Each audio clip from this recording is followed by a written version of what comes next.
Population Health at Henry Ford Jackson Hospital, Dr. Courtland Keteyian. Hi, Courtland. Welcome back. Hi, thank you. Is there an echo in here? So the winter, we've got flu, we've got cold, we've got RSV, it's all still going on with colder weather, right?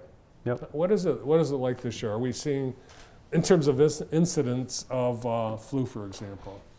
It's not as bad as we thought, actually. I don't know if you remember back, maybe it was like November, I want to say, there was the whole sort of triple-demic thing, right? We were worried about flu, RSV, and COVID all at the same time.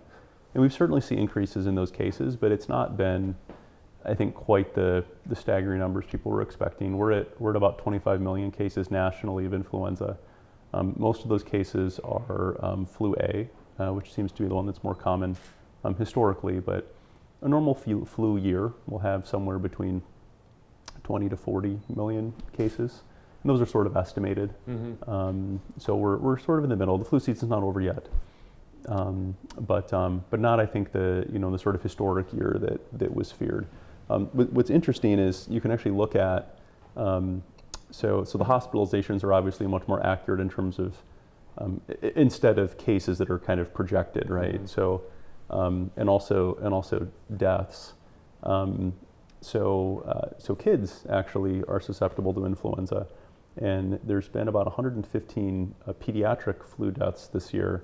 2 years ago, the 2021 season, when everybody was masked, there was one. So I think that like the activities we were doing actually for COVID worked for other things too, right? There was less flu and less flu disease and less flu death. Yeah, and last week MDHS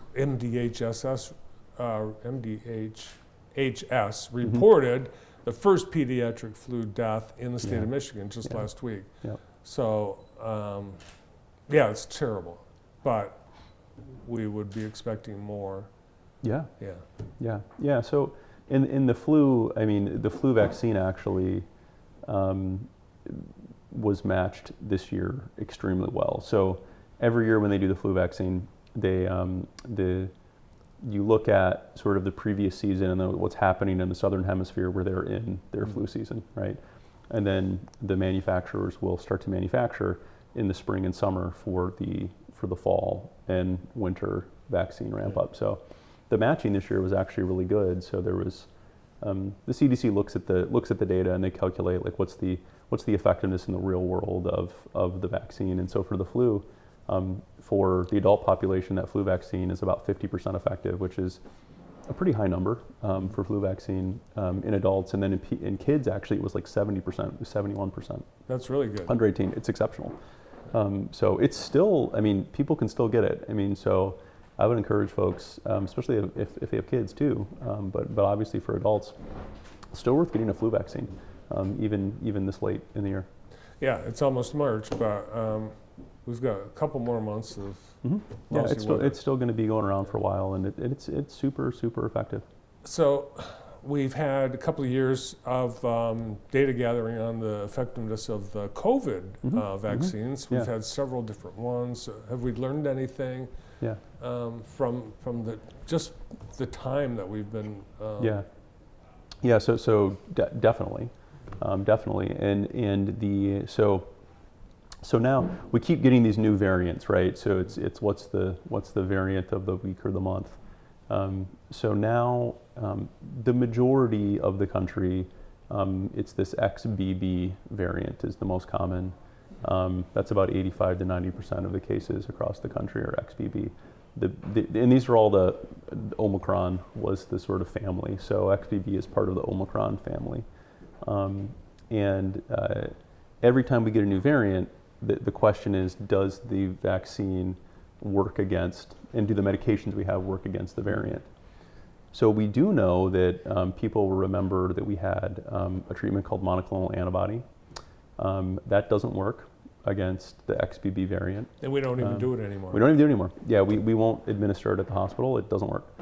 So we know that that's not an option. There was actually a prophylactic medication called Evusheld, which was a monoclonal antibody that we would use for people specifically that were pretty severely immunocompromised. That no longer works, so we don't have that either. So the only medication we have now is Paxlovid. That's the Pfizer medication. That's the pill. And the vaccine. And the vaccines, as we've seen those over the last really 1 to 2 months, where it's been predominantly either the XBB, mostly the XBB variant, but also BQ, BQ1, BQ1.1, and then XBB are the three main circulating the last 3 months. It's been very effective against those. So in the high 40s to low 50% range for preventing infection, right? Preventing infection. So that's just, do you get COVID well, the way they do these studies is they have a bunch of positive tests, and they can compare in the positive tests the percent of people who were vaccinated to the people that weren't. And the people who were vaccinated have much lower rates of positive tests, basically, compared to the ones that weren't. And that's the question of, do I get COVID, right? Do I get a runny nose and a sore throat and a cough? On the question of, does this kill me, right? The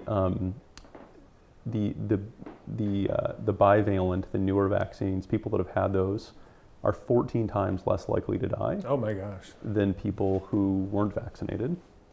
And 3 times less likely to die than people who just got the single vaccine. So there's a lot of people that just went and got the single dose, the single series, 2 years ago at this point. And those people are still 3 times more likely to die if they get COVID now, basically, compared to somebody that has had that plus the booster.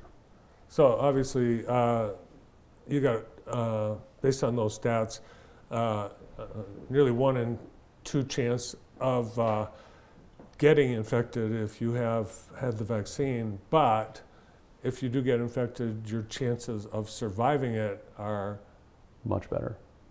Yeah, much better. Yeah.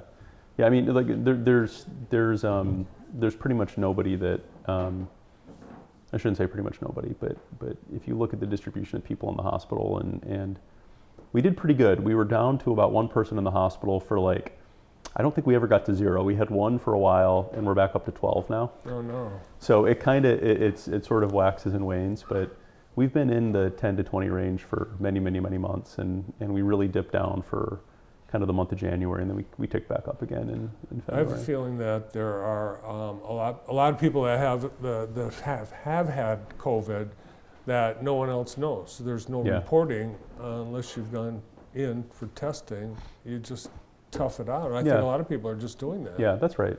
That's right. But the good thing is the way that they design these studies to look at the effectiveness of these vaccines is those people we know have an illness. And we find out whether it's COVID or not, and we can use that to calculate how effective the vaccine is. And so we really have, on these newer variants, I mean, this data is like a week old. We have a pretty good idea that these are pretty effective vaccines against, certainly, 50% at preventing you from getting it at all, and then, somebody's 14 times more likely to die if they haven't gotten it. Those are pretty compelling odds in favor of getting vaccinated. So the drug companies changing the formula as the variant changes? They did, yeah, they did. So the initial vaccine was designed against the initial variant, the wild type COVID, and that was the one we were doing kind of mass vaccine clinics at the fairgrounds and everything else we were giving people, and that was the 2 doses that were either 3 or 4 weeks apart. And now it's bivalent, which means that it's got it has components that are designed to basically treat the newer variants and not just the original. So people are still being encouraged and urged to get the vaccine. Absolutely, yeah, absolutely. It's extremely effective. One of the things that I think was amazing to me is the lifespan of the average American dropped. It's changed during the pandemic. Yeah. And that's the first time that's ever reversed in the history of recording. It actually had started to decrease before the pandemic. Oh, really? Yeah. Yeah, so we started to see a decrease in the life expectancy of Americans in about 2017. We're the only developed, basically the only developed economy in the world where that is the case. and that is due to chronic disease burden here in this country. So virtually all of the gains that we've made in medical technology that have extended people's life, identifying cancer earlier, amazing cancer treatments, treatments for cardiovascular disease, stents, all these things we can do, all this technology, that's basically been erased by the burden of chronic disease. So our eating habits, our exercise, right? There's still, I can tell you in Jackson County, about 20% of adults smoke, which is higher than the national average, which is about 16.5%. Still amazing to me, 16.5% of American adults smoke. Our obesity rate in this county is over 40%, which is extremely high. About 2/3 of Americans are overweight or obese, and that is driving the decrease in life expectancy. Wow. So it's our lifestyle. What's typically termed lifestyle illnesses. That's right. We're killing ourselves. Yep. That's pretty much. Yeah. To put it pretty directly, that's exactly right. During the pandemic, people they stayed away from their doctor, and they didn't go to the hospital. They were afraid of getting COVID. Did that contribute to the increase in deaths or the decrease in our lifespan? Yeah. So there's been some really interesting research that's started to become available now, looking at the end of 2022, and looking at what's called excess deaths. And so in 2020 and in 2021, we expected to see excess deaths. And the CDC, sort of plots this back for decades, right?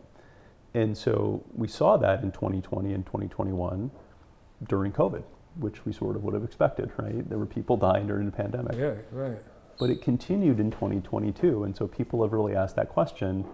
Our COVID rates have been much lower. Why are we still we're about 15%, at the end of 22, we're about 15% higher than should be the case based on modeling, based on the actuarial analysis.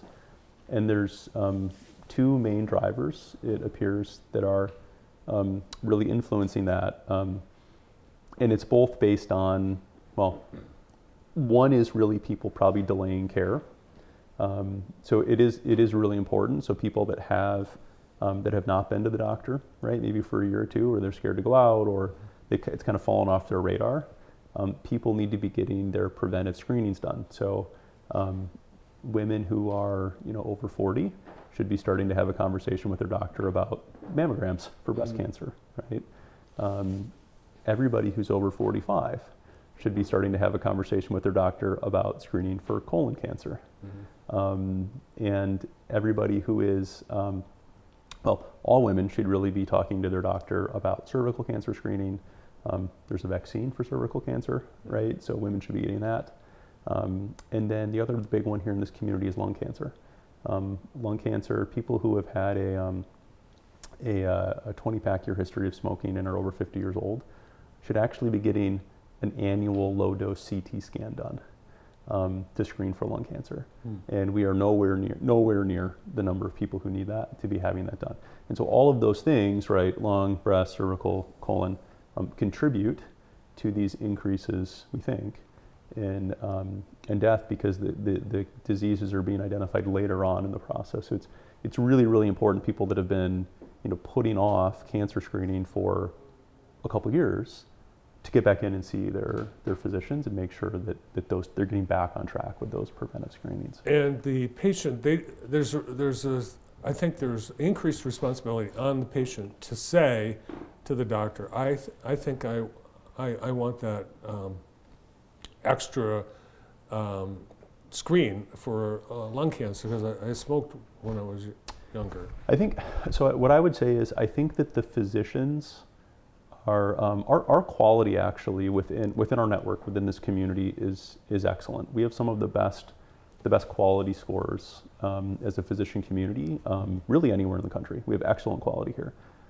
But if the patient doesn't come in, it doesn't apply, right? So we need people to be in the offices so that we can do that, and they benefit from the quality. The other thing I was going to mention is one is the preventive care, The second is it looks like is driven a lot by cardiovascular disease. So in the hypothesis is that COVID, actually, the infections people have increased the rates of certain bad cardiovascular outcomes, heart attacks, strokes, things like that, cardiomyopathy, different heart problems. And so that's also contributing. Really? So people have had COVID and they're developing blood clots. They're developing cardiovascular complications of COVID, and that's also driving some of the poor outcomes. So it's two things. It's getting in for preventive screenings to manage cardiovascular risk for people that have had COVID. And then the vaccine is the best way to prevent some of these bad outcomes from happening as well. Right, and there are people that say, well, COVID, the people I know that have had it, it's bad for a couple of days, but you get over it.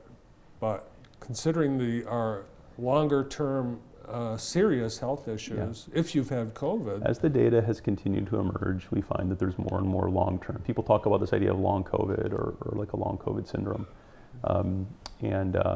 It's not just I lose my smell for 6 months. There are other complications. I'm not trying to scare people. I just think it's important to realize, the reality around how serious it can be, and to make sure that people are getting appropriate care, right? Yeah, well, I think the scare is that, hey, we can save your life, but we have to see you. We have to see you. Yeah. Yeah. So I think that's like the one thing, right? If I could impart nothing else on people today, it's go see your primary doctor, right? And if you haven't or don't have a primary doctor, get a primary physician, right? Because that is who is going to quarterback and help make sure that you're getting those appropriate screenings done. All right, makes sense to me. Yeah. Thanks for coming in. Yeah, my pleasure. The Vice President of Population Health at Henry Ford Jackson Hospital, Dr. Courtland Keteyian.